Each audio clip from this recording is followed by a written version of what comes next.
यो मेरो र यो तेरो हो भन्ने बानी छोडौँ, हिमाल पहाड तराईलाई एक सूत्रमा जोडौँ भन्ने अभियानका साथ स्थापित यस मिथिला नेपाल टेलिभिजनद्वारा सञ्चालित मिथिला दर्पणका प्रस्तोता म हिराबहादुर थापा र टिमको तर्फबाट हार्दिक नमस्कार आदरणीय दर्शक महानुभावहरू। यो मिथिला दर्पण कार्यक्रम मार्फत हामीले हाम्रा धर्म, संस्कृति, संस्कार, परम्परा र हाम्रा धरोहरको बारेमा व्याख्या विश्लेषण गर्ने गरेका छौँ र त्यो विश्लेषण यहाँहरू माझ लिएर आउने गरेका छौँ र त्यसमा पनि बाट र आज पनि मैले यही सिलसिलामा एकजना यस्तो व्यक्तित्व यहाँहरू माझ लिएर उपस्थित भएको छु र उहाँ हुनुहुन्छ वर्तमान जुन नेपालका धर्म सभाका अध्यक्ष पनि हुनुहुन्छ। उहाँ को हुनुहुन्छ र उहाँ एउटा संस्कृत विज्ञ पनि हुनुहुन्छ, मात्रै होइन उहाँ नायब बडा गुरुज्यू पनि हुनुहुन्छ र त्यस्तो व्यक्तित्वले हाम्रा धर्म, संस्कृति, संस्कार र परम्पराहरूको संरक्षण कसरी गर्ने जुन अहिले आउँदै गरेको जुन हाम्रो बडा दशैंको बारेमा यसका पूजा विधिहरू र हाम्रा संस्कारिक चालचलनहरूको बारेमा पक्कै पनि केही न केही भनाइहरू, नवीनतम भनाइहरू यहाँहरूले सुन्नु नै हुनेछ र उहाँ हुनुहुन्छ प्राध्यापक डाक्टर माधव भट्टराई।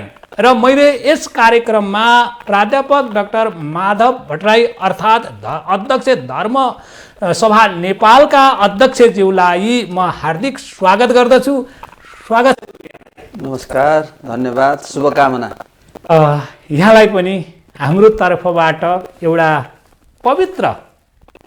पवित्र व्यक्तित्व, पवित्र समयमा र हाम्रो यो बडा दशैं घटस्थापनादेखि हाम्रो दशमीसम्म र अझै त्योबाट पनि नागेर पूर्णियासम्म पनि मान्ने चलन छ। त्यसैको पेरिफेरीमा रहेर यहाँको चाहिने विज्ञतालाई सकेसम्म बढीभन्दा बढी भनाइ बाहिर ल्याउने कोसिस मबाट प्रयत्न हुनेछ। र अब गुरुको केही भन्नु छ कि त्यो मेरो जिज्ञासा भन्दा अगाडि? एकदम खुसी लाग्यो, किन हाम्रो नेपालीहरूको यो गौरवशाली परम्परामा हामी बडा दशैं मनाउँदछौँ। यसको पूर्व सन्ध्यामा छौँ हामी, यसको सन्दर्भ चलिरहेको छ दशैंको। यस अवसरमा यहाँहरूसँग भेट गर्न पाउँदा मिथिला नेपाल टेलिभिजन बाट प्रसारित हुने मिथिला दर्पण कार्यक्रममा उपस्थित भएर हाम्रा प्रिय दर्शकहरू, श्रद्धालु महानुभावहरूलाई आफ्नो केही विचारहरू प्रस्तुत गर्न पाउँदा मलाई पनि हर्ष लागेको छ। म यहाँको प्रश्नअनुसार यथामति आफ्नो औकातले, आफ्नो क्षमताले भ्याएको केही विचारहरू प्रस्तुत गर्नेछु।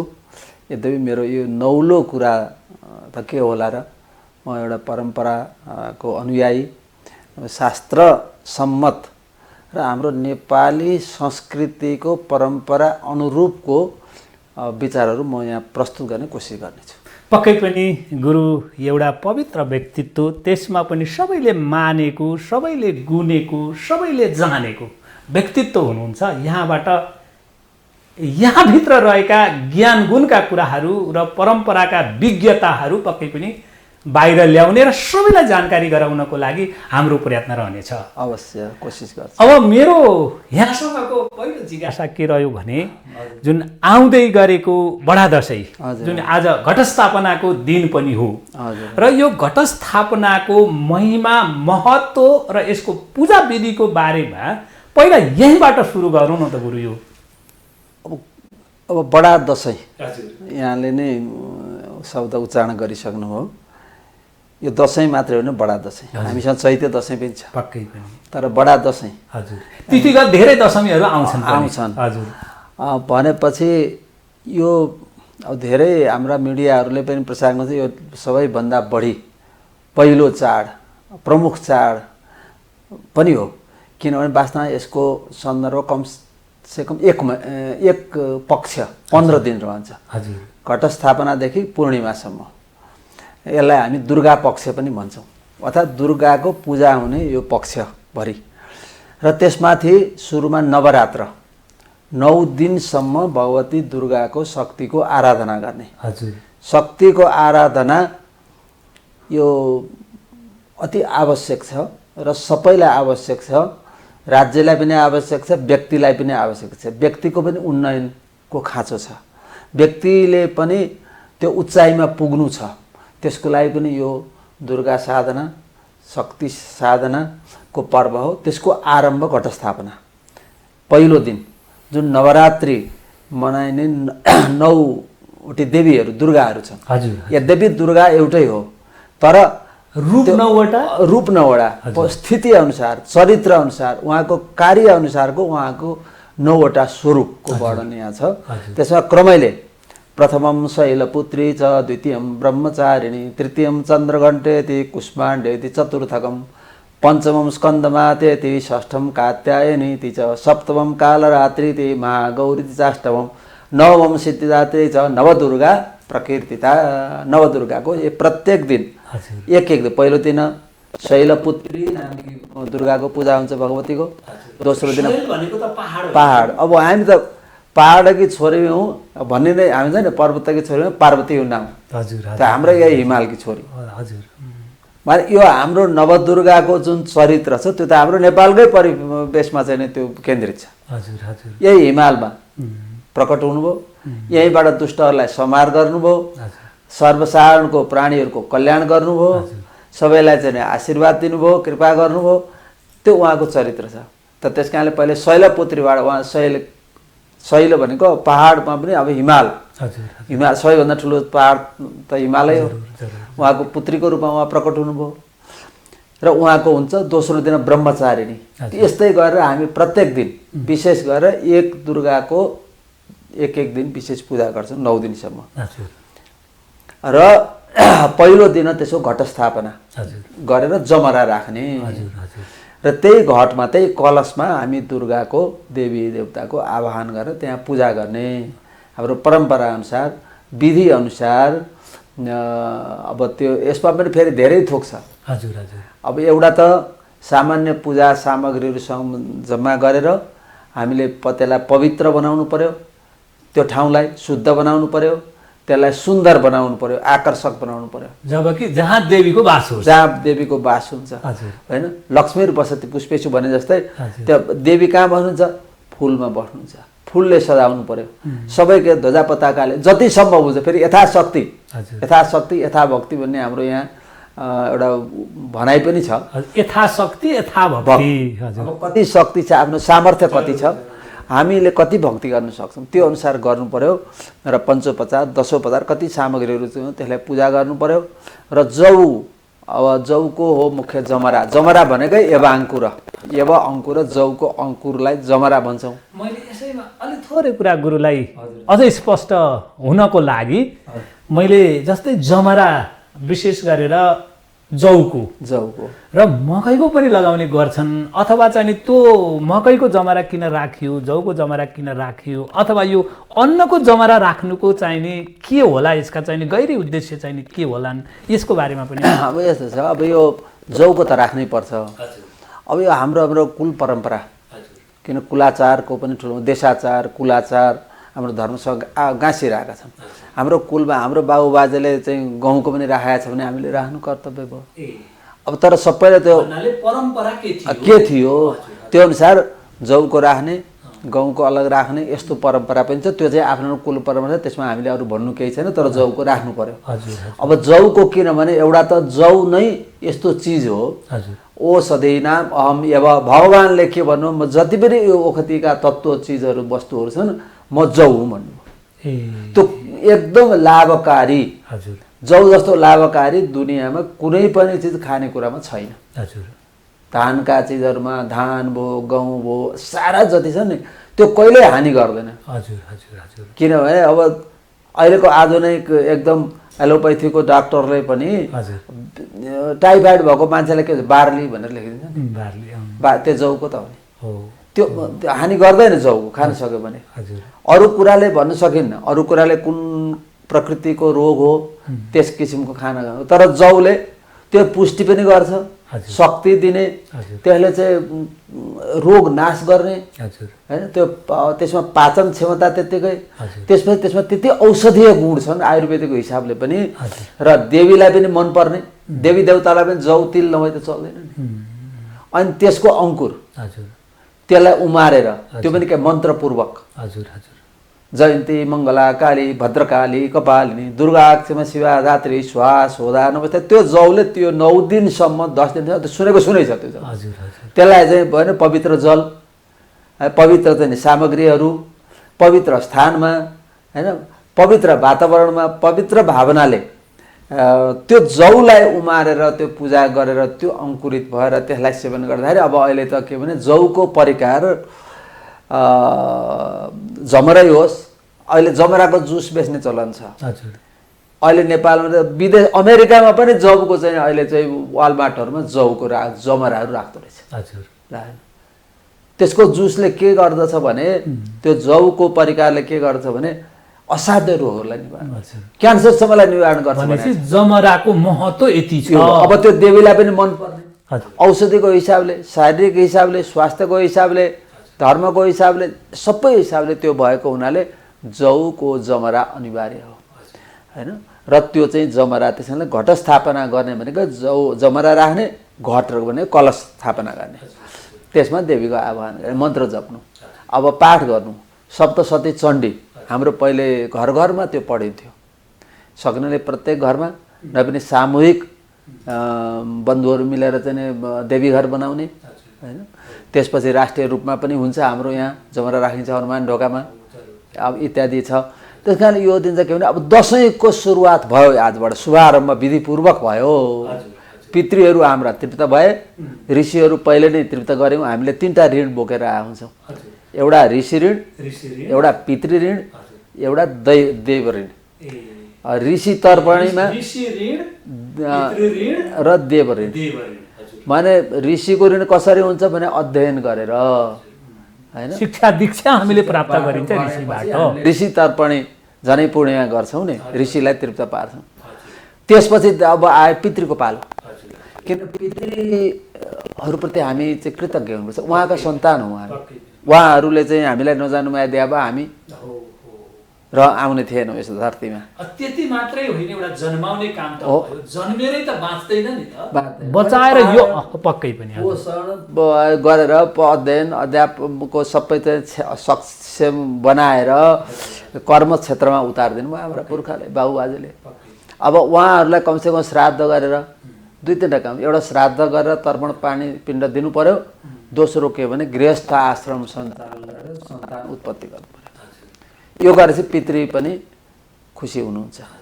श्राद्ध नगर्ने, गृहस्थ नगर्ने कि त पुरै जन्मसित अथवा सानैमा चाहिँ ब्रह्मचारी र सन्यासी भएर हिँड्नु पर्यो, होइन भने गृहस्थ धर्मको पालन गर्नुपर्छ। हाम्रा पुर्खाले धेरै दुःखले चाहिँ यो सन्तानको परम्परा चलाएर, सन्तति परम्परा हैन, प्रजातन्तु मा व्यवेच्छति, आफू कुन बाटोमा हिँड्ने हो त्यो बाटो अनुसारको, त्यो पथ अनुसारको कर्म पवित्र तरिकाले गर्न सफल हुनु पर्यो भन्ने आशय हजुर। र पितृप्रति त्यो कर्तव्य पालन पुरा गर्नु पर्यो। त्यो गरिसकेपछि अब देवतालाई भने चाहिँ अब देवी देवताहरू, अब दसैँ आयो, तिहार आयो, सबै देवताहरू त छ नि, सबै अनेक प्रकारका देवी। अब यहाँ हामी नवदुर्गा भन्छौँ, फेरि अरू देवताको पनि पूजा हुन्छ। त्यसपछि गएर तिहारमा त झन् सबै थरी पशु पक्षीदेखि लिएर मनुष्य, यमराज, लक्ष्मी हैन, मनुष्य सबैको पूजा हुन्छ। अब यो किन यो पनि हामीले यज्ञ गरेर पूजा गरेर गऱ्यौँ भनेदेखि अब यो देव ऋणबाट पनि हामी मुक्त। यो 3टा ऋण हामीले बोकेर जन्म नै, जस्तो अहिले नेपालीहरू जन्मदाखेरि नै कति चाहिँ ऋण बोकेर आए हुन्छन् नि, त्यस्तै यो चाहिँ हाम्रो के भने हरेक मनुष्यले यो 3टा ऋण बोकेका हुन्छ। त्यस कारण यो 3टा काम गरेपछि त्यो ऋणबाट मुक्त हुन्छ। त्यस कारणले अब हामी देव कार्यमा हामी लागेका छौँ। देवी देवतालाई प्रसन्न पार्ने कर्तव्य हो। त घट स्थापना त्यसैको एउटा प्रतीक हो। र त्यसपछि एउटा हाम्रो सामाजिक हिसाबले, एउटा हाम्रो राष्ट्रिय हिसाबले एउटा उमङ्ग, उत्सव, आनन्दको वातावरण यसबाट प्रारम्भ भयो। अर्को धार्मिक अध्यात्म साधना, दुर्गा साधनाको यो प्रसङ्ग हो। त्यसले गर्दाखेरि घट स्थापनाको ठुलो महत्त्व छ। र विधिका पुस्तकहरू हेरेर अथवा पुस्तक नपढ्ने सबैलाई त्यो सुलभ पनि छैन। सबैलाई मन्त्र ए जयन्ती मङ्गला पनि कतिले नआउनु पनि सक्ला, आएन भने देव्यै नमः दुर्गायै नमः अथवा जे आफ्नो मनको भावना शुद्ध मन होइन भक्ति भावनापूर्वक हामीले चाहिँ त्यहाँ पूजा गरेर चाहिँ गरेपछि चण्डी पाठ गरे पनि होइन अरू बाजा गाजा उत्सव जे गरे पनि जे सम्भव हुन्छ भने अघि नै सुरुमा आइलौँ यथाशक्ति यथाभक्ति हजुर गर्नुपर्छ। यसबाट हामीलाई मानसिक आनन्द हुन्छ। अब मैले गुरुसँग अरू जस्तै हामीले नवरात्रि नवदुर्गा हामीले भनेका छौँ। हामीले पहिलो त जुन हिमालको बारेमा शैलपुत्री हिमालको बारेमा यहाँले सुरु गऱ्यौँ। त्यस्तै गरेर यो भनौँ न घटस्थापनादेखिबाट नवमीसम्म कुन कुन देवीको कसरी पूजा गरिन्छ त्यो पनि अलिकति छोटोमा है गुरु। यो म त्यही अघि हामीले यहाँ चाहिँ प्रस्तुत गर्ने श्लोक होइन प्रथम शैलपुत्री द्वितीय ब्रह्मचारी अब दोस्रो दिन ब्रह्मचारिणी देवीको। अब त्यहाँ चाहिँ पद्धति या किताबहरूमा यो अलिकति लेखाइदिएको हुन्छ तर एउटा त्यसको भाव र सार एउटै हो। र त्यो ब्रह्मचारिणी उहाँ चाहिँ ब्रह्मचर्यमा रहने अथवा चाहिँ अब किनभने पहिले शैलपुत्रीको रूपमा प्रकट हुनुभयो, अब उहाँ ब्रह्मचारी उहाँ पनि एउटा के भने यो शरीर लिएर आएपछि कतिपय मनुष्यका चरित्रहरू उहाँले पनि गर्नुपर्छ। वेदको ज्ञान गर्नु पर्यो, ब्रह्मको ज्ञान गर्नु पर्यो, ब्रह्मचर्यमा रहनु पर्यो, त्यो रूप धारण गर्ने ब्रह्मचारिणी उहाँको पूजा गर्ने इत्यादि ढङ्गले हामी प्रत्येक दिन गर्दै जाँदा अब यसपटक चाहिँ के छ भने यो पनि हामी प्रसङ्गात जोड कृपया एउटा तिथि नै टुटेको छ, षष्ठी तिथि छैन। अब 8 अहिले त नवरात्र भन्दा अष्टरात्र भएको छ। अष्टरात्र भए पनि त्यो खप्टिएर गर्नुपर्छ। पञ्चमी र षष्ठीको दुवै देवीको पूजा एकै दिन त्यो गर्नुपर्छ। त्यो केही एकछिन अलिकति समय लाग्ने मात्र हो, धेरै समय पनि लाग्ने होइन। तर कुनै दुर्गाको छुटाउनु पाइँदैन। अब षष्ठी टुट्यो कात्यायनीलाई छुटाउनु पाइएन। षष्ठम कात्यायनी छ, कात्यायनीको पनि त्यसै दिन पूजा हुन्छ, एकै दिन दुईवटा देवीको। र यसरी नवदुर्गाको पूजा हामीले गर्नुपर्छ। र यो चाहिँ अब जसरी हाम्रो प्रत्येक घरमा सकिन्छ भने एउटा पूजा कोठा बनाउने त्यो पनि आफ्नो अवस्था आएर है। अब सबैको कोही मान्छे डेरामा बस्नु होला, कसैको घर सानो होला, अब सबै भएन जहाँ पनि एउटै कोठामा पनि एउटा कुना त दिन सकिन्छ नि देवीलाई। तर शुद्ध सफा दिन सकिएन भने पनि मनभित्र त राख्न सकियो नि। सुन्दर सिंहासनमा जगदीश्वरको राज होइन त्यो पनि गर्न सकिन्छ। र जहाँ पनि उहाँलाई गर्नुपर्छ। यो हाम्रो प्राचीन परम्परा हाम्रो पालामा टुट्न दिनु हुँदैन। किन हाम्रा चाहिँ पुर्खाहरूले गरे, हाम्रा चाहिँ अवतारी पुरुषहरूले गरे, महापुरुषहरूले यसको दुर्गाको साधना गरे, शक्तिको साधना गरे। शिव शक्त्यायुक्तो यदि भवति शक्त प्रभावितम, शिवजी पनि शक्तिको आराधना गर्नु भएन, शक्तिको साथ पाउनु भने शिव पनि शवमा परिणत हुनुहुन्छ, यस्तो मान्यता छ। त्यस कारणले शक्तिको आराधना अनिवार्य छ। फेरि हाम्रो नेपाल जहाँ चाहिँ शैलपुत्रीबाट अघि सुरु गर्यौँ, हाम्रो हिमालको देश हो यो होइन। यो हिमालको ठुलो महत्त्व छ। अब यतापट्टि धेरै नजाउँ तैपनि अस्तित्तर श्याम दिशी देवतात्मा हिमालयो नाम नगाधिराज पूर्वापरौ तोयनिधि बगाय स्थित पृथिव्या इव मान, पृथ्वीको मानदण्ड जस्तो गरेर तेर्सिएर चाहिँ बसेको विशाल हिमाल यो साक्षात् देवता। हिमालको रक्षा भएन भने संसारको रक्षा हुँदैन। त्यहाँ बग्ने नदीहरू सुक्न थाल्छन् हिमालको रक्षा भएन भने। हिम नदीहरू सुके भन्दै के हुन्छ भने यो नेपाललाई मात्रै समस्या, संसारलाई समस्या पर्छ। भित्र रहने जीव जन्तुको समार भएर जान्छ हुन्छ र प्रकृतिमा ठुलो प्रकोप हुन्छ होइन। यसका केही लक्षणहरू देखा परिरहेछन्। यसबाट हामी समयमै जोगिनुपर्छ। त्यो हिमालको हामीले रक्षा गर्नुपर्छ। हिमालबाट उत्पन्न भएका देवी देवताहरू नदीहरूको रक्षा हुनुपर्छ होइन। हाम्रा कोशी गण्डकीहरूको रक्षा हुनुपर्छ। होइन भनेदेखि के हुन्छ भने हाम्रो सभ्यता नै नाश हुन्छ। यो मनुष्य मात्रै होइन कि हाम्रो सारा सृष्टिमा ठुलो चाहिँ प्रहार, ठुलो प्रकोप पैदा हुन्छ। यसबाट सचेत मनुष्यले सोच्नै पर्छ समयमै। यो चाहिँ प्रसङ्गात मैले निवेदन गरे हो। त त्यहाँबाट गरिसकेपछि अब प्रत्येक दिनका पूजा, यो त पूजा विधिका पुस्तकहरूमा सबै कुरा लेखिएको छ।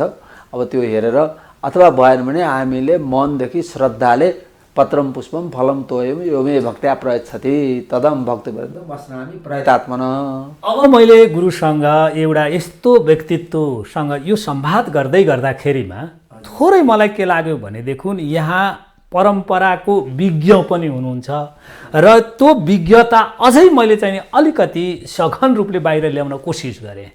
जस्तै परम्परावादी र हामीले परम्परा मान्ने गर्छौँ, हाम्रो त्यही खालको समाज पनि छ र यहाँको कतैतिर मैले चाहिँ नि पहिला यहाँका भनौँ न यो भावनाहरू व्यक्त भएको पनि सुनिराखेका छु र हाम्रो यो परम्परा संस्कार संस्कृतिमा प्रति प्रहार हुँदैछ र यहाँ त्यसको विज्ञ हुनुहुन्छ। यो प्रहारको कारण चाहिँ नि के होला जस्तो लाग्छ?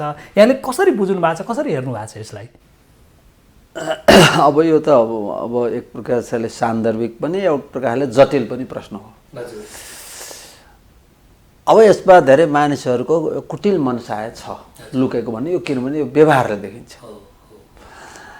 हाम्रा पुर्खाहरूले विधर्मीहरूलाई यहाँ सकेसम्म विधर्मीको प्रभावबाट मुक्त बनाउने कोसिस गरे नेपाललाई, हैन? र त्यसै भएको हुनाले के हो त, अतीतमा हाम्रो देश कहिले पनि उपनिवेश भयो। हाम्रा छिमेकी ठुल्ठुला त्यसैमा गर्व गरिराखेका छौँ। हजुर हजुर, हामी सधैँ सार्वभौम स्वतन्त्र राष्ट्र रह्यौँ। हाम्रो इज्जत कति छ कति, हामी संसारका शिर पनि हौँ। यो हिमालभन्दा माथि दुनियाँमा कोही पनि छैन, अर्थात् हामीभन्दा माथि दुनियाँमा कोही छैन, हामी सबभन्दा, किन हामी मस्तिष्क हौँ। र पहिले पहिले हामीले दिएको शिक्षा संसारले लिन्थ्यो, अहिले हामीमा त्यो लौताभास भयो, अहिले हामीमा त्यो छ। हो, शिक्षा त होइन, हामीले हातले गर्ने काम त मस्तिष्कले सिकाउनु। यो लेख भन्यो भने लेख्छ, यो हिँड भन्यो गोडाले हिँड्छ, सिकाउने त मस्तिष्क हो। त्यो हामी नेपाल हो। यो अहिले हाम्रो यहाँको मानिसहरूमा नेतृत्व गर्ने मान्छेमा यो चिन्तन छैन। यो कसैलाई मन नपर्ला यो कुरा सुन्दा, मन पर्ने नपर्ने त्यो अर्को कुरा, फरक कुरा भयो, यथार्थ कुरा भन्छ। अब यो टोपी लगाएको मन पर्दैन कतिलाई। म यसलाई चाहिँ सिम्बल अफ माउन्ट एभरेस्ट भनेर लगाइरहेको छु। मैले खुसीमा विदेशमा जाँदाखेरि यही टोपीलाई नमस्ते गर्छ विदेशीले। Good morning sir, I am from Nepal, यस भन्न पाइन्छ। सुट्टाईलाई त्यहाँ गर्दैन, सुट्टाई त सबैले लागेको छ नि, टोपीलाई नमस्ते गर्छ ठुल्ठुलो। यो कपडाको टुक्रो होइन, यो आस्था हो। यो भित्र त्यो आस्था जमेर रहेको छ। राष्ट्र छ, राष्ट्र छ र सगरमाथा बोकेको छु मैले। गौरव छ। हजुर हजुर। अब त्यसो हुनाले अब यो कतिलाई मन पर्दैन। के छ भने यो मान्छेहरू एक थरी मानिसको स्वभाव हुन्छ। अब यसभित्र पहिले हामी प्रश्न सकेनौँ। संसार हाम्रो चाहिँ कब्जामा थियो, नेपालमा हामी प्रवेश गर्न सकेनथ्यौँ भन्ने थियो नि त कतिलाई। अब ती तत्त्वहरू चाहिँ मौका हेरिरहेका थिए। त्यहाँदेखि लिएर उनीहरूले के गरे त भने यहाँभित्र प्रवेश गर्ने मौका पाए। राजनीतिक परिवर्तन भयो नि, परिवर्तनको नाममा केही फाइदा भयो होला कतिलाई, तर केही बेफाइदा पनि भयो, राष्ट्रको लागि फाइदा भएन। अब यसैमा मलाई एउटा कुरा जोड्न मन लाग्यो। यसैसँग के जोड्न मन लाग्यो भने पहिलाको युद्धमा जुन अङ्ग्रेजले सबैभन्दा पहिला नालन्दामा आगो लगाएको थियो भनेर भन्छन्। त्यहाँ धेरै वेद विधानहरू थिए रे र यिनीहरू यही संस्कृतिमा टिक्छन् भनेर पहिलो चाहिँ नि त्यहाँ वर्षौँ आगोले जल्या थियो नालन्दा भनेर चाहिँ नि नालन्दा विश्वविद्यालय जल्या थियो भनेर चाहिँ नि भन्ने गरिन्छ। त्यस्तै जस्तो उनीहरूले लेखेको छ, तीर्थयात्रीहरूले लेखेका छन्। त्यस्तै जस्तो यो हाम्रो धर्म संस्कृति संस्कारप्रति जुन खालको प्रहार भइराखेको छ, हाम्रो त धेरै पुरानो छ भनेपछि यो माथि प्रहार गरिदियौँ भने यिनीहरूको अस्तित्व, हामी त पुराना हो, हामी त परम्परा मान्ने मान्छे हो, हाम्रा धर्म संस्कृति तिमीहरूले सम्मान गर्नुपर्छ भन्ने टुटाइदियो भनेदेखि त हामी नै सर्वश्रेष्ठ हुन्छौँ। अथवा यो हिसाबले हामीमाथि प्रहार भएको हो अथवा के ठान्नुहुन्छ? हो, तर के भने एउटा एक प्रकारको भने कुटिल मनसायको बदलाको भावना पनि कहीँ कहीँ छ। अब त्यसले गर्दा के हो त, हो छिर्न नपाएको। अब पुर्खादेखिको सगौँ वर्षदेखिको पृथ्वीनारायण शाहले दिव्य प्रदेशमै लेखेको छ नि, पृथ्वीनारायण शाहको दिव्य प्रदेशमै लेखिएको पाइन्छ। त्यो फिरङ्गीलाई भित्र आउनु नदिनु, ठोरीभन्दा यता आउनु पस्नु नदिनु, होइन? अब इत्यादि भएको हुनाले त्यहाँदेखिको थियो, तुस थियो। अब बिचबिचमा विभिन्न घटनाहरूले पनि उनीहरूलाई त्यो गरेको थियो। अब हाम्रा नेपालमा भारतकै कुरा गरौँ, त्यहाँ भारतमा प्राय कुनै पनि मन्दिर चोखो छैन, किन त्यहाँ त धेरै वर्षमा विधर्मी विदेशीको राज्य भयो सबै ठाउँमा। अब अहिले राम मन्दिर बन्दैछ, त्यहाँ विधर्मीले आफ्नो बनाइदियो। कृष्ण मन्दिरको त्यही हो, बनारसको काशी विश्वनाथको त्यही हो, सारा मन्दिरहरू। बद्रीनाथकै कुरा, बद्रीनाथको चाहिँ त्यो मूर्तिलाई नै फ्याल्ने थियो अलकनन्दा नदीमा, हामीले छुन दिएनौँ। पशुपतिमा आएर आक्रमण गर्दैन, हामीले जोगायौँ, होइन? त त्यो चाहिँ त्यसको एउटा कता कता त्यहाँदेखि लिएर अब यहाँ मानिसहरू अनि के थियो भने कता कतै यही भित्रकै मान्छेहरू कता कता चाहिँ असन्तोष रहेछ। अब त्यो अब त्यस कारणले जे होस् राष्ट्रियताको रूपमा होइन व्यक्तिलाई फाइदा पुग्यो होला यो परिवर्तनहरूले, तर राष्ट्रको संस्कृति भनेको हाम्रो आत्मा हो। मैले त्यो बुझेको छु। संस्कृति रहनु भने के रह्यो त हाम्रो? लाउनु खान त संसारले पाएकै छ नि होइन। हामी देश भूगोलको हिसाबले सानो होला, तर संस्कृतिको हिसाबले हामी त विश्वमा हाम्रो चाहिँ हामी गर्व गर्छौँ हाम्रो जस्तो तिम्रो छैन भनेर। हामी कहाँ जुन पर्व यहाँ छन्, जुन जात्रा छन्, हाम्रो कुमारी जात्रा, त्यहाँ जत्रो पर्व कहाँ छ? त्यहाँभन्दा प्राचीन पर्व दुनियाँमा कहाँ छ? त्यसपछि गएर हाम्रा मच्छेन्द्रनाथ, त्यहाँ समावेशी चरित्रको कुन पर्व छ देखाइदेऊ। संसारको कुरा गर्दैछ, नेपालको मात्रै होइन, संसारमा कुन पर्व छ त्यस्तो? हरेक तबका, हरेक तहको, हरेक वर्गको मान्छेले भाग लिने पर्वहरू कहिलेदेखि कहिलेबाट मानिँदै आए? हजुर, कति त्यहाँ धार्मिक हिसाबले त्यहाँ वैदिक परम्परा छ, तान्त्रिक परम्परा छ, बौद्ध परम्परा छ। त्यसपछि त्यहाँ सबैभन्दा गरिब, सबैभन्दा धनी, सबैभन्दा तल्लो तहको, सबैभन्दा माथिल्लो तहको मानिसले सहभागी हुने त्यस्ता पर्व हामीसँग छन् जुन संसारमा छैनन्। हेर्नु त त्यो गौरव, त्यसलाई मास दियो भने के हो त? भने हाम्रो नेपालीहरूको अस्तित्व के रह्यो? खाने लाउने मात्रै हो भने त काग गोपित जीवत चिराए बलिम चाहिँ भुउँथे। काग कुकुरले पढेका छैन, कहिले स्कुल गएको छ? काग र कुकुरले कहिले स्कुलको नाम लेखा त थाहा छैन हामीलाई। भोको बसेका छन् त, पृष्ठपुष्ट छन् तिनीहरू। त्यस कारण खाने लाउने यो चाहिँ नि शरीरको पुष्टि, यो चाहिँ भौतिकता हाम्रो मात्रै, त्यो सीमामा हाम्रो जीवन छैन। हाम्रो चाहिँ व्यापक छ। हामी चाहिँ विश्व ब्रह्माण्डको एकतालाई हामी चाहिँ आत्मसात गर्ने हाम्रो चरित्र हो, हाम्रो पूर्वीय त्यसो भने नेपालीहरूको। अब यसमाथि प्रहार गरेर कसैलाई आसपास सन्तुष्टि भयो होला। पूर्वीय दर्शनको शिर धरोहर भनेको त हामी केन्द्र हो नेपाल भने यो हामीले भन्न सक्नुपर्छ। र एउटा कुरा थाहा पाए, हामीले कहिले मागेर खानु परेको थिएन इतिहासमा।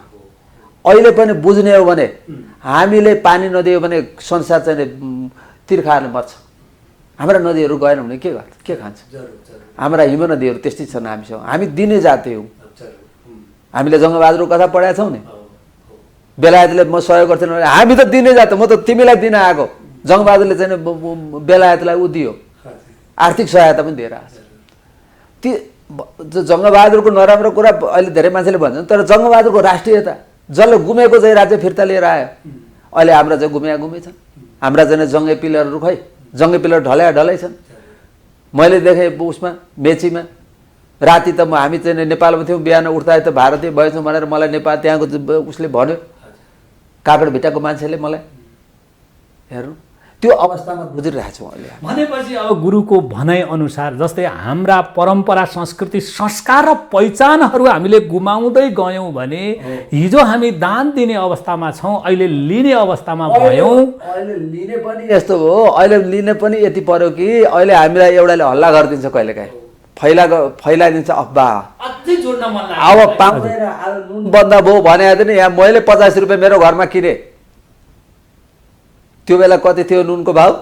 त्यो 20 कति रुपियाँ थियो, 50 रुपियाँमा किन मेरै घरबाट पर्दैन यो त्यस्तो कुरा। कसले हल्ला गरेर नभन्दा भोलिपल्ट त होइन रहेछ त्यो कुरा। त यस्तो अवस्था माने हामीले नुन पनि, तेल पनि, हरेक चिज विदेश, खाद्यान्न समेत। हामी त खाद्यान्न निकासी त अस्तिसम्म गर्दै थियौँ नि त। हामी बङ्गलादेशलाई चामल निकासी गरिरहेको थियौँ। म काठमाडौँमा हुँदाखेरि हामी काठमाडौँमा केही चिज पनि बाहिर ल्याउनु पर्दैन थियो, खालि चाहिँ यो नुन र तेल, मट्टीतेल बाहेक सबै यहीँ उत्पादन थियो। यहीँकोले सबैलाई यहाँ पुग्थ्यो काठमाडौँको लागि। हामी किन चाहिँ यसरी गुज्रदै गइरहेको छौँ? किन हामी यसरी चाहिँ तल खस्केर गइरहेको छ? त्यसो हो भने जस्तै गुरुको भनाइअनुसार मैले यसरी बुझेँ अथवा मैले दर्शकलाई यसरी बुझाउन खोजेँ भन्दा के हुन्छ? ठिक हुन्न? म एकचोटि सानो जिज्ञासा यहाँ राख्न मन लाग्यो। जस्तै हामीले हाम्रा संस्कार, संस्कृति, परम्परा र धर्महरू बिस्तारै गइरहेका छौँ र हिजो जब हामीले संस्कार, संस्कृति, धर्म मान्दै थियौँ त्यो बेलामा हामी अरूलाई दान दिँदै थियौँ, कर्मश छोड्दै आयौँ, हामी अरूको दान लिने अवस्थामा पुग्यौँ। अझै यो भन्दा छोड्दै गयौँ भनेदेखि त माग्दै हिँड्नु पर्ने पो अवस्था आउने हो कि आशा यो हो गुरुको? त्यो पनि हो, किनभने भिखारी भइसक्यौँ हामी। अहिले हामीसँग भनौँ न खाने चामल छैन, विदेशबाट आउनुपर्छ होइन। अब यी धेरै कुरा छन्। अब यतापट्टि धेरै दसैँको बेला छ फेरि चाहिँ होइन, तर के भने हाम्रो चिन्तन परम्परासँग जोडेर हाम्रो चिन्तन कति खस्किरहेको छ, हामी चिन्तनमा कति चाहिँ शिथिल भएर गइरहेका छौँ भन्ने कुराको एउटा हामीले छोड्दै गयौँ। यो पनि छोड्यौँ, यो पनि छोड्यौँ, टोपी पनि छोड्यौँ, दौरा पनि छोड्यौँ होइन, सबै कुरा छोडिदियौँ। बाबुलाई ढोग्न छोडिदियौँ, स्कुल गएपछि कोही मान्छे खेतमा नटेक्ने भयो होइन, हामीले त्यहाँ दिएनौँ। स्कुल जाने मान्छेले खेती गर्नु हुँदैन, हामीले त्यस्तो शिक्षा सिकायौँ। अब विद्यार्थी के हुन्छ, अब चाहिँ ऊ अनुशासनहीन हुँदै गयो, उच्छृङ्खल हुँदै गयो। एउटा मान्छे त अपवाद पाउनु होला, नभएदेखि एसएलसी पास गरेको मान्छेलाई त स्याम्पल सर्वे गर्नु त 90-95% भन्दा बढी मान्छे चाहिँ विदेश जान्छु नेपाल बस्दैन भन्छ। कस्तो शिक्षा दियौँ हामीले, कति दरिद्र भन्नाले हाम्रो देश परिस्थिति सुहाउँदो शिक्षाको आवश्यकता छ यहाँको भनाइको निष्कर्ष यही। म शिक्षामै काम गरेको, त्यस कारण म शिक्षामा अब म धेरै लामो समय नै मेरो शिक्षामा बित्या हो। त्यस कारणले शिक्षाको अहिलेको हाम्रो पाठ्यक्रम त्यति कमजोर, त्यति राष्ट्रियता विरोधी छ कि हाम्रो राष्ट्रियता, धर्म, संस्कृति, चरित्र, मूल्य, मान्यता त्यो सबबाट स्खलित भएको छ र रोजगारी पनि छैन। त्यस्तो शिक्षा दिएर अब फेरि मैले यो अहिले लगभग हामी चाहिने यो घटस्थापनाको दिन यो नवदुर्गा र दसैँसम्मको कुराहरूको बारेमा गर्दैछौँ र मैले फेरि यतै गुरुलाई फर्काएँ। त्यो पनि परम्परा जोडेरै हामीले गरेका लगभग। अब हामी यसलाई धेरै लामो पनि बहस गर्दैनौँ। अब यो दसैँको दिन जुन बडा दसैँको दिन भनेर भनिन्छ, त्यो दिन टीका चाहिने किन लगाइन्छ गुरु? 9 दिन 9वटा दिन चाहिँ नि पूजा मात्रै गरिन्छ, बडा दसैँबाट टीका लगाइन्छ किन गुरु? यो त्यो देवीको प्रसाद के 9 दिनसम्म पूजा गरियो। हामीलाई के भने हामीले त्यहाँ देवीलाई, दुर्गालाई त्यहाँ प्रत्यक्ष रूपमा स्थापना गर्यौँ, बोलायौँ नि त। आह्वान भनेको के, त्यो घटमा, त्यो कलशमा, त्यो पूजा कोठामा उहाँलाई बोलायौँ, उहाँ त्यहाँ विराजमान हुनुभयो। हामीले गरेको पूजा उहाँले ग्रहण गर्नुभयो होइन, हाम्रो भक्तिभाव उहाँबाट उहाँ प्रसन्न हुनुभयो। अब उहाँलाई अझ हामीमाथि कृपा गर्नुहोस्, मलाई आज शक्ति दिनुहोस्, सामर्थ्य दिनुहोस्, चेतना दिनुहोस्, बुद्धि दिनुहोस् होइन, ज्ञान दिनुहोस्। अब त्यसको लागि अब त्यही त्यहाँ पूजा गरेको पूजाका प्रसादहरू हामी के गर्छौँ भने टीका जमरा सहित मान्यजनबाट, गुरुजनबाट हामी ग्रहण गर्छौँ। आशीर्वादका सकेसम्म मन्त्रै पढेर होइन, नभए पनि हाम्रा नेपाली शैलीका आशीर्वादहरू छन् नि, अब त्यो कतिपय त हराइसके अहिले। अब मैले गुरुसँग जस्तै त्यो टीका थाप्दै गर्दाखेरिमा टीका लगाइदिनेले मान्यजनबाटै टीका लगाइन्छ र त्यो टीका भन ग्रहण गर्दै गर्दाखेरि टीका लगाउनेले दिने आशीर्वाद जुन हुन्छ त्यो कसरी आशीर्वाद दिने गरिन्छ एउटा यो जान्न चाहे। त्यो आशीर्वाद लिँदा र दिँदै गर्दाखेरिमा केलाई प्रतीक बनाइन्छ गुरु? अब यो यहाँको अब यस्तो छ, अब यसभित्र यो धेरैको छ। यो दसैँको कुरा गरेर एउटा त सकिँदैन। खै अब टीकामा हामी अलिकति चर्चा गरौँ थोरै। त टीका गर्दाखेरि के भने त्यो त्यतिका दिनसम्म देवीको पूजा भयो, अब देवीलाई विसर्जन गऱ्यौँ, देवीलाई विदाय गऱ्यौँ। यस साल हामीले यसरी गऱ्यौँ, हामीले जानी नजानी जे पूजा गऱ्यौँ, जे भक्ति प्रकट गऱ्यौँ, तपाईँ खुसी हुनुहोस्, हामीलाई आशीर्वाद दिनुहोस्, हाम्रो कल्याण होस्, हामीलाई शक्ति मिलोस् होइन भनिसकेपछि अब त्यो उहाँलाई त बिदा गरियो। अब त्यो टीका प्रसाद चाहिँ हामी मान्यजनबाट, गुरुजनबाट लगाउँदाखेरि जस्तै हाम्रा मन्त्रहरू छन्, अब सक्नेले जान्नेले मन्त्र पढ्छ। नवमीको दिन चाहिँ उहाँलाई बिदा गरिन्छ, दशमीको दिन बिहान 9 दिनसम्म पूजा गरेर दशमीको दिन पनि केही देवी देवताको पूजा गरेर उत्तराङ्ग पूजा गरेर देवीलाई विसर्जन गरेपछि त्यही पूजाको प्रसाद हामी मान्यजनबाट लाउने। हाम्रो जमरा अनिवार्य छ, यो विशेषता हो। आशीर्वाद पनि एकचोटि के आशीर्वाद दिन्छ के भने हामीलाई चामलकै अक्षता चाहियो, चामलै चाहियो टिका लाउन। त्यो ट्यास चाहिँ त्यो अबिर टाँसेर भएन, त्यो लाएर भएन, दहीमा पुज्नु पर्यो। अझ रातो होइन रङ हाल्ने, त्यहाँ विजयको सङ्केत हो, विजयको शक्तिको प्रतीक गरेपछि मन्त्र जस्तै आयुर्द्रोण सुते स्त्री हो दशरथे शत्रुक्षयो राघवे ऐश्वर्यम नौसे गतिश्च पवने मानश्च दुर्योधने शौर्यम शान्तनवे बलम हलधरे सत्यम च कुन्ती सुते सुज्ञानम विदुरे भवन्तु भवतां कीर्तिश्च नारायणे।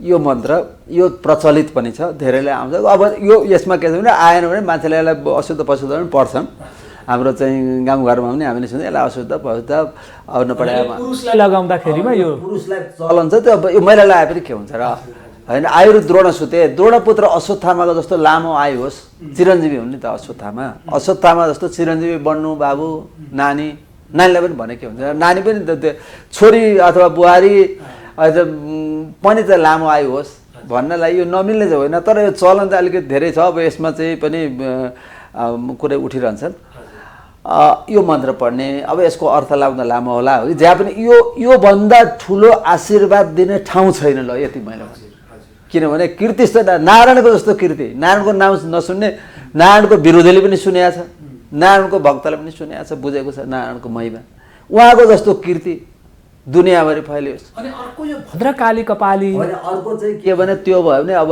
जयन्ती मङ्गला काली भद्रकाली कपालिनी दुर्गा क्षमा शिवा धात्री स्वाहा शोधा नमस्तुते यो पनि महिलालाई पुरुषलाई सबैलाई भन्ने यो देवीका शक्तिका यहाँ चाहिँ नामहरूको उच्चारण छ सर्वमङ्गल माङ्गल्ये शिवे सर्वार्थ साधिके शरणे त्र्यम्बके गौरी नारायणी यस्ता होइन शरणागत दीनार्थ परित्राण परायणे सर्वस्यार्थी हरे देवी नारायणी नमस्ते अब यस्ता खालका मन्त्रहरू विशेष गरेर जयन्ती मङ्गला बढी चल्ती छ भन्ने अब यदि यस्ता संस्कृतिको आएन भने हामीले भित्रैदेखि अब अझ हाम्रा चाहिँ पहिलेका पुराना मान्छेहरूले त के भने एक हातले टिको लगाएर दुई हातले टिको लगाएको निधार खाली राख्नु हुँदैन माने यो भित्रैदेखिको प्रेम उम्लेर आएको छ क्या त्यहाँ अनि त्यसरी टिका लगाइदिने आशीर्वाद दिने अनि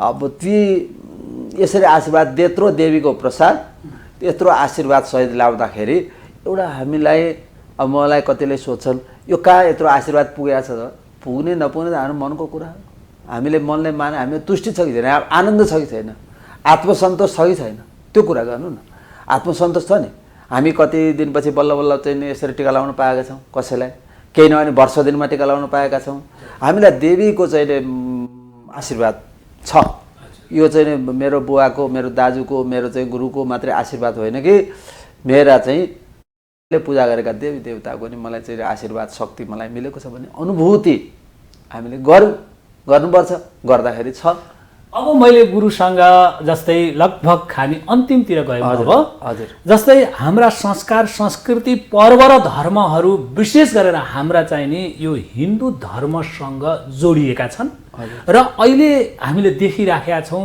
यो हिन्दू धर्ममाथि सबैभन्दा बढी प्रहार भएको छ भने हिन्दू धर्ममाथि प्रहार भएको छ यसका भित्री उद्देश्यहरू के होलान् जस्तो एउटा विज्ञको नाताले यहाँ एउटा गुरु पनि हुनुहुन्छ र एउटा संस्कृत विज्ञ पनि हुनुहुन्छ यहाँले यसलाई कसरी हेर्नु भएको छ अथवा किन यसरी प्रहार भएको जस्तो अब यस्तो के भनेदेखि अब यसमा मान्छेलाई यो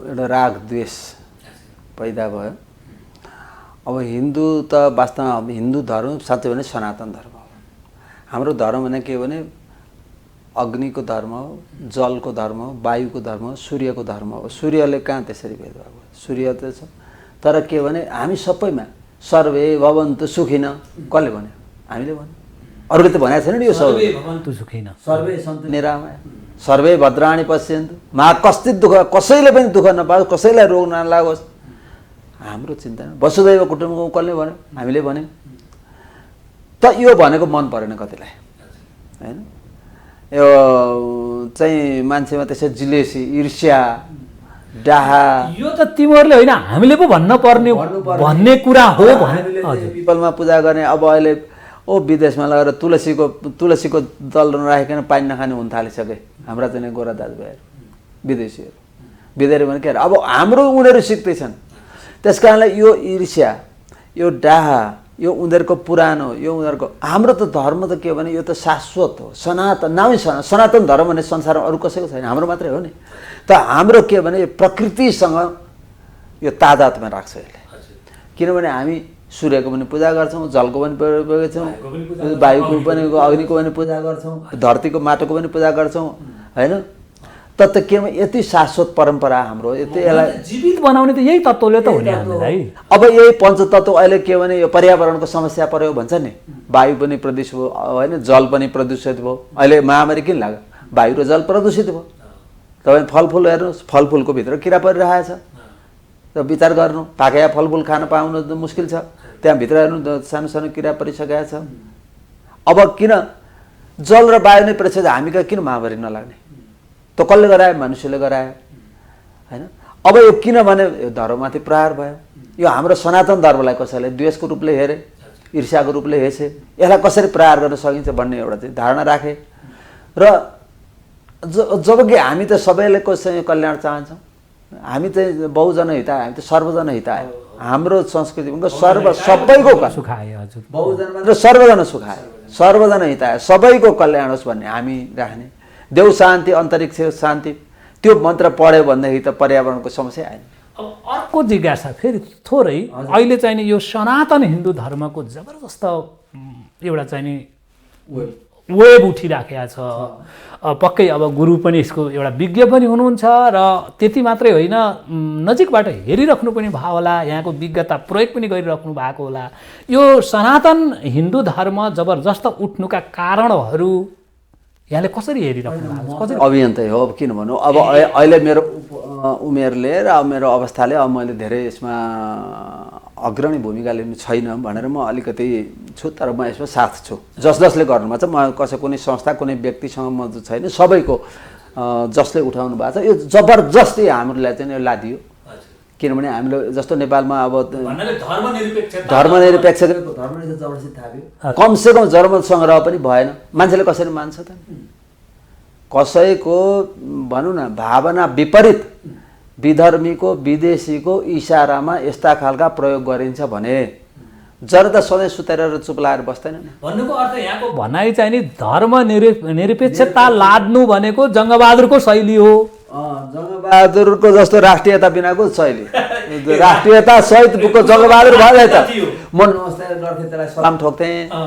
राष्ट्रियता नभएको, धर्म संस्कृति नभएको जबरजस्ती धर्मनिरपेक्षको एउटा पोइन्ट समातौँ। किन धर्मनिरपेक्ष गर्नु पर्यो? हामीले के सर्वे भयो नि त, सुखिनेलाई नभनेर धर्मनिरपेक्ष भनेको के? धर्मनिरपेक्ष भनेको त के भने अधर्म सापेक्ष हो कि? धर्मनिरपेक्षको ठिक विपरीत शब्द के हो? विपरीतार्थ भनेर भने अधर्म सापेक्ष, अधर्म सापेक्ष अथवा पाप सापेक्ष। अब पाप गर्न पाइयो, भ्रष्टाचार गर्न पाइयो। किन अहिले भ्रष्टाचार चाहिँ यस्तो व्याप्त छ? यो भ्रष्टाचारको बारे त भन्नै पर्दैन, संसारलाई थाहा छ, हरेक मिडियाले भनेको छ, हरेक व्यक्तिले अनुभव गरेको छ। हामीले चाहिँ कर 300 तिर्ने ठाउँमा अहिले 3000 4000 तिरिरहेका छौँ। त्यस रेसियोमा चाहिँ सारा मान्छे शोषित भएका छन्, पीडित भएका छन्। किन भने यही अधर्म सापेक्ष राज्य भएको हुनाले यो भएको छ। धर्मको बारेमा किन बोल्नु पर्थ्यो? संविधान धर्मनिरपेक्षता भनियो तर अधर्म सापेक्ष, अधर्मको व्यवहार गरियो। त्यो अधर्मको व्यवहार गर्नलाई धर्मनिरपेक्ष भनियो। अब मैले बुझेको त्यही हो। मैले मात्र नै, मेरा चाहिँ जो धर्मको पक्षपातीहरू छन्, जो हिन्दू राष्ट्रका पक्षपाती छन् अथवा हिन्दू अभियन्ताहरू छन्, उहाँहरूले बुझेको त्यही हो। म सबैको एउटा प्रतिनिधित्व, यो चाहिँ म तपाईँको लोकप्रिय यो माध्यमबाट म निवेदन गर्न चाहन्छु। यो सबैले बुझाएको छ। किनभने यो भन्नै नपरेको कुरा थियो। ल उहाँहरूलाई धर्म सापेक्ष भन्नु थिएन भने त्यो भन्ने नभनिदिए भए पनि हुन्थ्यो। केही भनिदिए अब धर्मबारे किन बोल्नु पर्यो? कति देशहरूमा, अमेरिका जस्तो देशमा धर्मको कुरा कुनै संसदमा उठ्दैन। नेपालमा मात्र किन उठ्छ?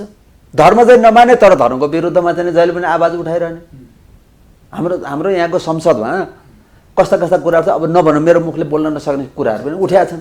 स्वस्थानीको किताब जलाउने भन्यो एउटाले भन्यो गाई काट्नु किन्न पाउने भन्छ, गाई काटेर खाने मान्छेले कारवाही गर्न पाउँदैन भन्छ।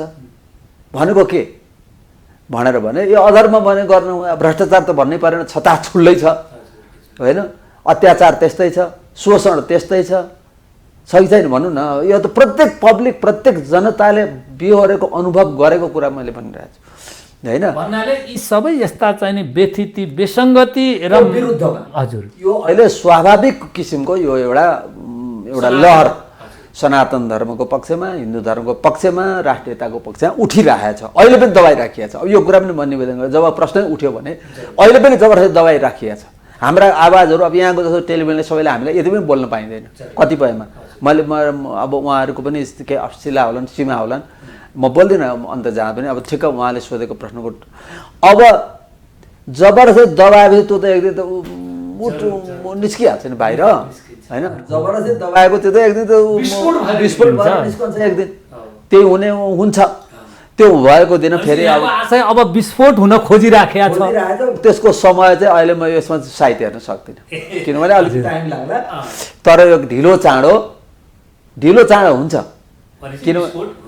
विस्फोट हुन्छ यो धर्म स्थापना हुन्छ यो धेरै कुराहरू किनभने किन जनताको चित्त नबुझाइकन हामीले जुन कति हाम्रो 72 सालमा संविधान आएको होइन त आउँदाखेरि पनि के भयो त 6 वर्ष भयो प्रत्येक चुनाव क्षेत्रहरूमा ठाउँमा गएर जनमत लियो राय लिएको थियो जनताको जनप्रतिनिधिहरूको के आएको थियो सुझाव 85% लगभग हिन्दू राष्ट्र हुनुपर्छ हिन्दू राष्ट्र मान्न हुँदैन त्यो दिन त्यो सुझाव आयो त्यो त सबैलाई थाहा भयो अब मैले गुरुलाई यही कुरामा यहाँले 68 सालको जनगणनामा 85% चाहिने हिन्दू धर्म मान्ने धर्मावलम्बीहरू जरुर अब अहिले त्यही भएर अहिले फेरि जनगणना हुँदैछ यो जनगणनामा त कोलमै छैन नि त गुरु अब यो भित्र यो कुरा गरेर साध्यै छैन यो त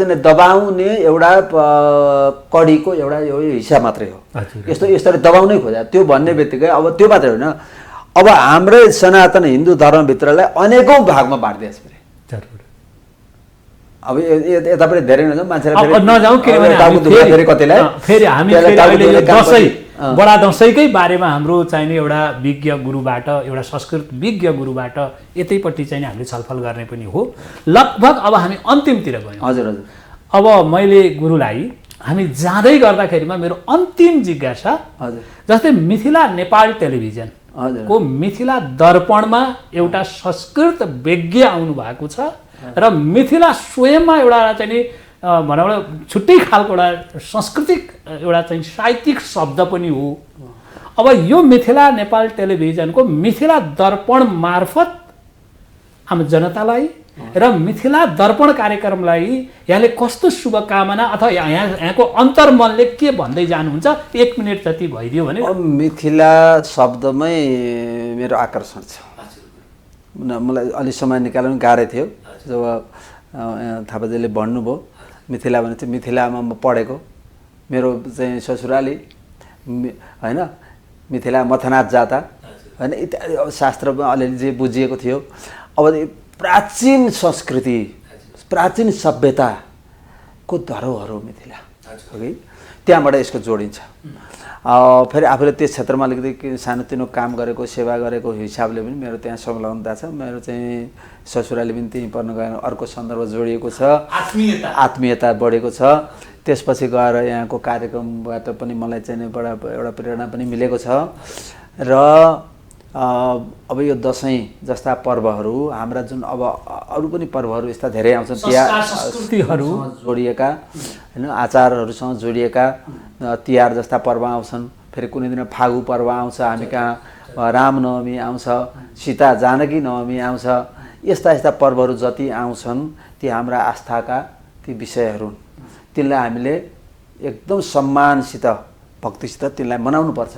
र एउटा म के निवेदन गर्न चाहन्छु भने यी पर्वले हामीलाई उत्साह र उमङ्ग दिनुपर्छ पर्व उत्सव भनेकै आनन्द हो आनन्द भएन भने पर्वले हामीलाई त्यो खास काम छैन तर एउटा शिक्षा पनि दिएर जान्छ यिनीहरूले होइन यो सबै तबकालाई जोड्ने काम पनि गर्छन् अब दसैँमा सबैले आफ्नो आफ्नो ढङ्गले दसैँ मनाउँछन् होइन कसैले पाठ गर्लान् कसैले पूजा गर्लान् कोही मन्दिर जालान् कोही चाहिँ राम्रो लुगा लाउनु कोही मिठो खालान् कोही पिङ खेल्लान् पिङ खेल्ने पनि छ हामी कहाँ यहाँ पिङ पनि खेल्ने अब जे गरेर भए पनि यो पर्व यस्ता पर्वहरू हामी मनाउँ यसलाई श्रद्धासित बनाउँ यहाँ विकृति आउनु नदिउँ एउटा मेरो निवेदन विकृति नसाका प्रयोगहरू नसा सेवनहरू होइन यस्तो के सेवनहरू नगरौँ र अर्को के भनेर भन्दाखेरि यो हाम्रो यो उखान छ आयो दसैँ ढोल बजाई गयो दसैँ ऋण बोकाई त्यो गर्न दिनु हुँदैन किन ऋण बोक्ने ऋण किन बोक्ने जे छ आफ्नो औकात त्यो गरौँ त्यसमा अर्को उखानको प्रयोग गर्नु घाँटी हेरेर हाड निल्ने हामीसँग जे औकात छ छिमेकीले जत्रो सुकै जे सुकै गरोस् हामी आफ्नो औकातले भ्याउने खालको हाम्रो सामर्थ्य काम गरौँ मनाउँ अब यो पनि म निवेदन गर्दछु र यो हाम्रो संस्कृतिका यी महत्त्वपूर्ण पहलुहरू हुन् यिनको रक्षा गरौँ। अहिले चाहिँ विस्तार पनि भएको छ, अलिकति अन्तर्मुखी हुन सकिएको छैन, बहिर्मुखी प्रवृत्ति हाम्रा बढेको छ, सबै अलिकति अन्तर्मुखी हुने पनि कोसिस गरौँ र यो दसैँ चाहिँ रमाइलोसित बितोस्, मङ्गलमय होस्। यहाँको पनि मङ्गलमय होस् हाम्रो शुभकामना र यो बडा दसैँको गुरुलाई हार्दिक शुभकामना र मैले नमन पनि टक्राएँ। आदरणीय दर्शक महानुभावहरू, आज हामीले हाम्रो धर्मसभाका अध्यक्ष जुन गुरु हुनुहुन्छ उहाँ चाहिँ नि प्राध्यापक डाक्टर माधव भट्टराई, उहाँले दसैँको महिमा, हाम्रा संस्कार संस्कृतिको महिमा र क्रमशः हामीले छोड्दै गएको कारणले यो अवस्था चाहिँ हामीले भोग्नु परेको हो कि भन्ने खालका शङ्का सहितका अभिव्यक्तिहरू उहाँले दिनुभएको छ। यहाँहरूलाई उहाँको भनाइ कस्तो लाग्यो, ठिक बेठिक अथवा के कस्तो छ, पक्कै पनि यहाँहरूको मूल्याङ्कनको लागि, यहाँहरूको टिप्पणीको लागि हामीले यो कार्यक्रमलाई हाम्रो युट्युबमा पनि राख्ने गर्छौँ र यो हाम्रो युट्युब ठेगाना हो एमटिभी नेपाल 4K। यहाँहरू युट्युबमा गएर एमटिभी नेपाल 4K सर्च गर्नुभयो भनेदेखि पक्कै पनि यहाँहरूले हाम्रो युट्युब ठेगाना भेट्नुहुनेछ। यस्ता विज्ञ गुरुहरूको जुन वचनवाणीलाई यहाँहरूले कसरी बुझ्नुभयो त्यसको लागि सुझावको अपेक्षा गर्दै अहिलेलाई म यस्तै कार्यक्रममा भेट हुने बाचाका साथ बिदा हुन्छु। हेर्दै गर्नुहोस् मिथिला नेपाल टेलिभिजन, सबैका लागि सधैँका लागि। पुनः यस्तै कार्यक्रममा यस्तै विज्ञ व्यक्तित्वहरूका साथ यहाँहरू माझ भेट हुने बाचा गर्दै अहिलेलाई म बिदा हुन्छु। हस्त नमस्ते, फेरि भेटौँला।